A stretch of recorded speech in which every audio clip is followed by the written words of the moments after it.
Morning mga brother, gikan ako sa dito sa ubos sa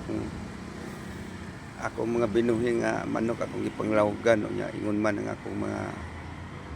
tumanon dito sa trabahoon sama sa pagsagop sa CR nya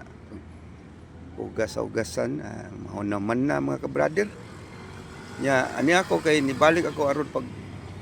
pakita ninyo sa atong pakpakan road o hawa na mga brother din traffic siya mga brother kay pakita patkiton to tamo pudog sa pagpakan road nga kanang one ay traffic unsay iyang sitwasyon tanaw ato masakyan na mga pre-moving na siya yang moving ba normal na yang moving mga brother di putang pakita lang ta pero may pug traffic isa na ng pagpakan road kani pakita po na to pagpakan road nga one ay traffic na tanaw mga brother wala na siya hawa na kasanan.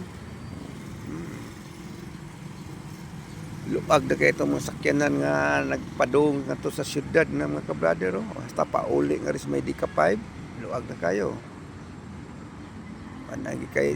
wanay traffic mga ka-brother oras na to mga ka-brother alas 8:20 15 8:15 mga ka-brother tanawa diba hapsay na nga itong pakpakan road mga ka-brother sayo na human ang traffic ro mga ka-brother ambot na kag diba ni mo bara balik ka mga social media pero murag din mga ka-brother hawa na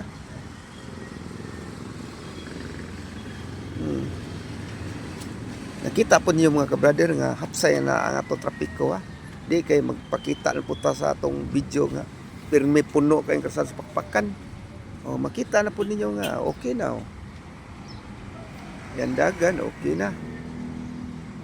ang atong takna mga ka-brother alas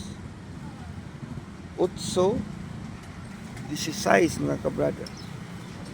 panay traffic sayo na human ang traffic sa pagpakan road labon mga alas 9 na napamli mo traffic naman aynon ko aron adlaw nga Huwebes ang traffic diri kayo mga ka-brother mulong todo alas 9 kanang Malunes ug Martes nga ato tong mga trabahador nga nagstay in bitaw ang trabahador lagi ang stay in namalik trabaho nila mo na mo traffic sa dugay-dugay pero na okay na gid mga ka-brother kutob lang diri ako pag video babay na lang mga ka-brother.